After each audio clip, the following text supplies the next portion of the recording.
Varicose veins కి సరైన చికిత్స కోసం సంప్రదించండి ఎవిస్ హాస్పిటల్.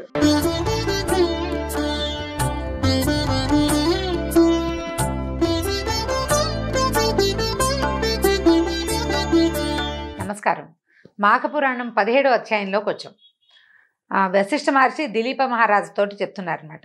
పూర్వం తుంగభద్ర నదీ తీరంలో అన్ని వేదాలు చదివిన మిత్రవిందుడు అనే ఒక మహాముని ఆశ్రమం నిర్మించుకుని ఉండేవాడట. అయితే మిత్రవిందుని భార్య అతిలోక సుందరిట. మహర్షుల భార్యలు కూడా అతిలోక సుందరులుగా ఎలా ఉంటారో, ఆశ్రమాల్లో ఏమి ఏర్పాట్లు అవి ఏముండవు, అయినా కూడా వాళ్ళ సహజ సౌందర్యం అలా ఉంటుందన్నమాట. అయితే ఒకరోజు ఈవిడ తుంగభద్రా నదిలో స్నానం చేసి పొడి బట్టలు కట్టుకుని కేశాలను ఆరబెట్టుకుంటుంది, జుట్టు విరబోసుకుని ఆరబెట్టుకుంటోంది. రాక్షస సంహారం కోసం దేవతలతో కలిసి ఆకాశ మార్గంలో వెళ్తున్నటువంటి ఇంద్రుడు ఆమెను చూసి మోహపరవశుడైపోయాడట. అయిపోయి ఆమెను ఎట్లాగైనా పొందాలని నిశ్చయించుకున్నాడు. రాక్షసుల్ని జయించి తిరిగి వస్తూ ఇంద్రుడు ఆ ఆశ్రమ సమీపంలో నిలిచిపోయాడు. దేవతలందరినీ పంపించేశాడు ఇంటికి.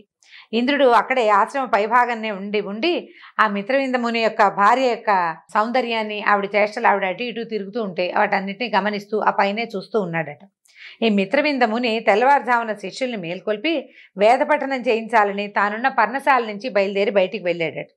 ఇంద్రుడు ఆశ్రమంలోకి రహస్యంగా ప్రవేశించి ఆ మిత్రవింద చేతులు పట్టుకున్నాడు. ఆమె విడిపించుకుని పోతుంటే ఆమెకి తనెవరో నేను ఇంద్రుడినని తెలియజేశాడనమాట. తెలియజేసి తన కోరికను తీర్చమన్నాడు. ఆవిడ సౌందర్యానికి చాలా మెచ్చుకున్నాడు.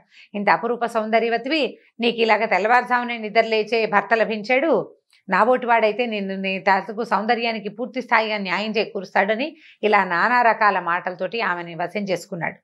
అయితే తెల్లవారేసరికల్లా కొద్దిగా కొంతకాలం వాళ్ళిద్దరూ ఏకాంతంగా గడిపాక ఇంద్రుడు బయటికి వెళ్ళిపోతుండగా మహర్షి వెనక్కి తిరిగి వచ్చాడట.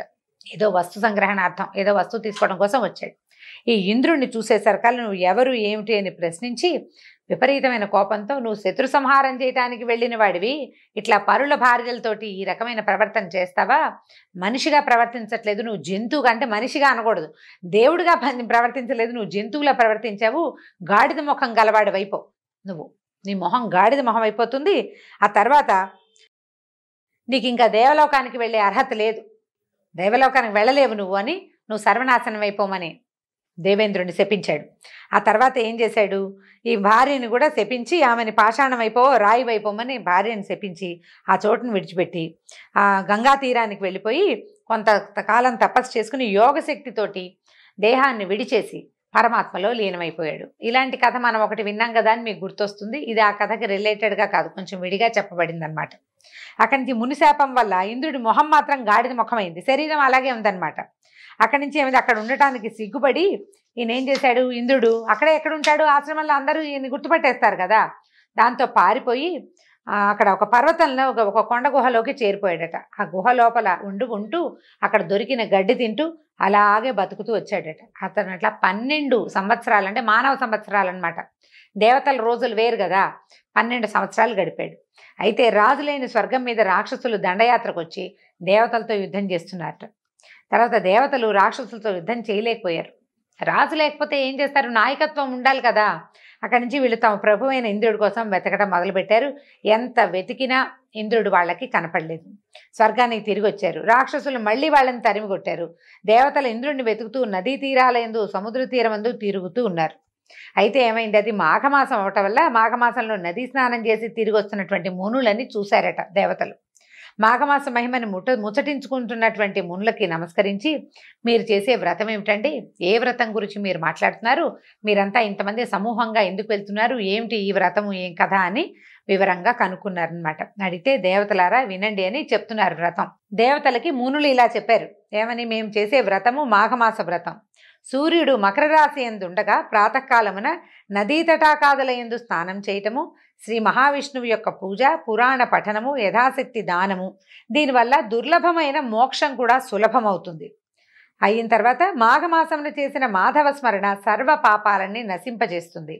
మాఘమాసము స్నానము, పూజ మొదలగు చేయువారి అదృష్టము అనంతం. మాఘమాసంలో స్నానం చేయగలిగేవాడిది, పూజ చేయగలిగేవాడిది కూడా. అయితే ఆ మాఘశుద్ధ చతుర్దశి యందు గోదానము, వృషోత్సర్జనము, తిలదానము, అపూపదానము, పాయసదానము, వస్త్రకంబళ దానము విష్ణులోక ప్రాప్తిని కలిగిస్తాయి. ఇవన్నీ చేసుకోవాలండి. ఏమేం చేయొచ్చు చూడండి. శుద్ధ చతుర్దశి ఎందుట గోదానము, వృషోత్సర్జనము, తిలదానము, అపూపదానము, పాయసదానము, వస్త్ర కంబళాల దానము విష్ణులోక ప్రాప్తిని కలిగిస్తాయి. ఇవన్నీ చేయొచ్చు. అక్కడి నుంచి మహావిష్ణువు దయ వల్ల సర్వలోకములు సులభములై ఉండును అంచు మునులు దేవతలకు మాఘమాస మహిమని చెప్పారు. దేవతలు దివ్యమునుల మాటలు విని మాఘ స్నానమును సముద్రమును చేసి మహావిష్ణువుని అర్చించారు. వారికి శ్రీ మహావిష్ణువు సాక్షాత్కరించట. మొట్టమొదటి జగద్గురు అయినటువంటి శ్రీ మహావిష్ణువు మృదువైన శరీరము, చతుర్భుజములు కలిగి ఉండెను. శంఖచక్ర గదా పద్మములను 4 చేతుల యందు పట్టుకొనెను. పచ్చని వస్త్రము ధరించి కిరీటముతో మరింత మనోహరంగా ఉన్నాడు. కంకణములు, హారములు, వైజయంతిమాల మొదలగు అలంకారములను ధరించి గంభీర మనోహర రూపంతో సాక్షాత్కరించాడు. ఆయన చూసి దేవతలు, అయ్యా నువ్వు జగములకే గురువి, అగ్రగణ్యుడివి, నీలాంటి వాడివి నువ్వే కానీ ఇంకెవరు లేరు నాయన. మేమందరం అంటే 4 ముఖాలు కలిగిన బ్రహ్మ కూడా నిన్ను పొగడ్డానికి సరిపోయేవాడు కాదు. ఏకముఖం కలిగిన వాళ్ళం మేమెంత. నువ్వు మహానుభావుడివి, నువ్వు సచ్చిదానంద రూపుడు అని నానా విధాలా భగవంతుడిని స్తోత్రం చేశారు. చేసి ఏం చెప్పారంటే, ఇప్పుడు నువ్వే సృష్టించావు, ఇంద్రుడిని కూడా నువ్వే సృష్టించావు, కానీ ఇప్పుడు అతడు మాకు కనపడడం లేదు. ఇంద్రుడు లేడు. నిన్ను స్తుతించడం తప్పిస్తే ఇంకేమీ చేయలేకపోతున్నాం. ఇంద్రుడు లేకపోవడంతో యుద్ధం చేయలేకపోయాం మేము. రాక్షసులు మమ్మల్ని తరిమి కొట్టి అమరావతిని ఆక్రమించేశారు. ఇంద్రుడు ఏమయ్యాడో తెలియలేదు. ఈ రకంగా రాక్షసుల చేతిలో అవమానాల పాలైపోతున్నాము, మమ్మల్ని రక్షించమని పరిపరి విధాలుగా ప్రార్థించారు. ఈ దేవతల మీద జాలిపడినటువంటి శ్రీమన్నారాయణుడు ఏమన్నాడంటే, నాయన మునిశాపంతో దివ్యశక్తుల్ని కోల్పోయి గాడిద ముఖంతో పద్మగిరి గుహలయందు సిగ్గుపడి దాగి ఉన్నాడు. అతడు ముని భార్యని మోహించి ఆమెతో వ్యభిచరించి ఆ దోషం వల్ల మునిశాపాన్ని పొందాడు. పద్మగిరి గోకర్ణం సమీపంలో ఉంది. పరమ పవిత్రమైన మాఘమాసమున అర్ధోదయ పుణ్యకాలమున గర్ధపముఖుడైన ఇంద్రుని చేత నదీ స్నానం చేయించండి. అందువలన ఇంద్రుడు గాడిద ముఖమును విడిచి మంచి ముఖము కలవాడై పూర్వం వలె దివ్యశక్తులను పొంది మిమ్మల్ని రక్షించగలడు. కాబట్టి మీరు వాడితోటి మాఘమాస అర్ధోదయ పుణ్యకాలంలో నదీ స్నానం చేయించండి అన్నాడు. అనగానే దేవతలు ఇది విని ఆశ్చర్యపోయారు. అయ్యా, మునిశాప పీడితుడైన ఇంద్రుడు కేవలము స్నానంతో పవిత్రుడవుతాడా? స్నానంతో స్వస్థుడవుతాడా? విచిత్రంగా ఉందంటే అప్పుడు ఏం చెప్పాడంటే శ్రీమన్నారాయణుడు, మాఘమాస స్నాన మహిమని తెలియకపోవటం వల్ల ఇలా అనుకుంటున్నారు మీరు. పూర్వం విశ్వామిత్ర మహర్షి కూడా, మనం ఈ కథ చెప్పుకున్నాం చూడండి, ఇలాగా అంటే గంధర్వుని భార్యతో కూడి వానర ముఖం వాడయ్యాడు. అయితే నారదుని బోధ వల్ల అతను ఇలా మాఘస్నానం చేసి స్వస్థత చెందాడు, సాధారణ ముఖాన్ని పొందాడు. కాబట్టి మీకు తెలియదు, కానీ ఎందుకంటే మీరు దేవలోకంలో ఉండటం వల్ల మీరు తెలుసుకోలేకపోయారు నాయన. ఏమి ఇబ్బంది లేదు, చేయించండి. ఇప్పుడు ఎవరి భార్యతోటైతే విశ్వామిత్రుడు పొరపాటు తప్పులు చేశాడో ఆ అమ్మాయి స్వస్థత చెంది ఆ అమ్మాయి కూడా పాషాణ రూపం నుంచి మనిషిగా మారి, అంటే గంధర్వ కన్యగా మారిపోయి తన గృహానికి వెళ్ళిపోయింది. కాబట్టి ఏమీ ఇబ్బంది లేదు, తప్పకుండా ఇది పనిచేస్తుంది. మాఘ స్నానం ఇలాంటి ఏ పాపాన్నైనా పోగొడుతుందని చెప్పి పలు విధాలా చెప్పారు. చెప్పిన తర్వాత ఇది విషయం విన్న తర్వాత వీళ్ళు ఏమనుకున్నారంటే అలాగేనని చెప్పేసి ఈ ఇంద్రుణ్ణి తీసుకెళ్లారనమాట. ఒప్పుకున్నారు, తీసుకెళ్తాము. ఈ ఇంద్రుడిని తీసుకెళ్ళి స్నానం చేయించేసి అతన్ని మామూలు ముఖాన్ని తెప్పిస్తామనుకున్నారు.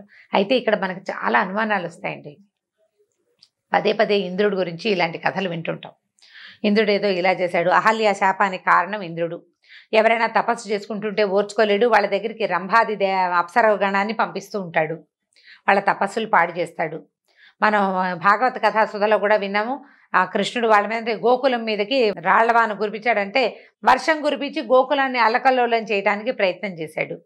ఇంద్రుడు సాధారణంగా దుర్మార్గుడుగా చేయకూడని పనులు చేసేవాడిగా కనపడుతూ ఉంటాడు. అలాంటి ఇంద్రుడికి దైవత్వం ఎలా ఉంది? దేవలోకంలో ఇలా ఎందుకున్నాడు? అతను ఎందుకు దేవతలకు రాజుగా ఉన్నాడు? వాడికి అమోఘమైన శక్తులు ఎలా ఉన్నాయి? ఇలా చాలా డౌట్లు వస్తుంటాయండి. అయితే ఇంద్రుడు శాశ్వతంగా ఒకడు ఉండడట. ఇంద్రుడు అనేది ఒక పదవి, ఒక డెసిగ్నేషన్ అన్నమాట. 100 యాగాలు చేసిన వాడికి ఆ పదవి లభిస్తుంది. ఎవరైతే 100 యాగాలు చేస్తారో వాళ్ళకి అది వచ్చేస్తుంది అనమాట. అట్లా ఇంద్రులు మారుతూనే ఉంటారట. అయితే ఇప్పుడు ఇవన్నీ దుర్లక్షణాలు ఉన్నా కూడా వాడికి మంచి లక్షణాలు అతనికి చాలా ఉన్నాయి. ఈ దుర్లక్షణాలని మనకి ఎందుకు చెప్తారంటే, ఎంత పెద్ద పదవిలో ఉన్నా కూడా బుద్ధి అప్పుడప్పుడు చిన్నదైపోతుంది. చేయకూడని పనుల వైపుకి మనల్ని ప్రేరేపిస్తూ ఉంటుంది. దాన్ని సరి చేసుకోవాలి. ఇలా పెడత్రోవలో తొక్కకూడదు అని చెప్పడం కోసం ఇంద్రుడిని ఉదాహరణగా చూపిస్తుంటారు మనకి. పురాణాల్లో చాలా చోట్ల ఇది చెప్పబడుతుంది. ఇంద్రాది దేవతలు వెళ్ళి బ్రహ్మదేవుని ప్రార్థించారు. బ్రహ్మదేవుడు ఇంద్రాది దేవతలను తీసుకుని విష్ణుమూర్తిని ప్రార్థించాడు. విష్ణువు బ్రహ్మాది దేవతలు బ్రహ్మ ఇంద్రాది దేవతలు అంతా కలిసి శివుణ్ణి ప్రార్థించారు. శివుణ్ణి వాడెవరు గజాసురుడి దగ్గర నుంచి తీసుకురావడానికి విష్ణుమూర్తి తన సన్నాయి వాద్యగాడయ్యి, తర్వాత ఏమో వీళ్ళని దేవతలందరినీ తలకొక వాయిద్యాన్ని ధరింపజేసి ఇంద్రాది దేవతలందరికీ తీసుకెళ్ళాడు. సన్నాయి మేళని తీసుకెళ్ళి గంగిరెద్దుల మేళని తీసుకెళ్ళి శివుణ్ణి వీడి దగ్గర గజాసురుడి దగ్గర నుంచి వెనక్కి తీసుకొచ్చాడు. ఈ అన్ని విషయాల్లోనూ ఇంద్రుడు కనిపిస్తూనే ఉంటాడు మనకి. ఇంద్రుడు చేసే కొన్ని దుష్కర్మలు, చేయకూడని కొన్ని పనులు అప్పుడప్పుడు మనకి చూపిస్తారండి. ఎంత పెద్ద పదవిలో ఉన్నా ఆ పదవికి న్యాయం చేయకుండా అప్పుడప్పుడు చిన్న బుద్ధుల్లోకి పోతూ ఉంటారు. పోకుండా ఉండండి.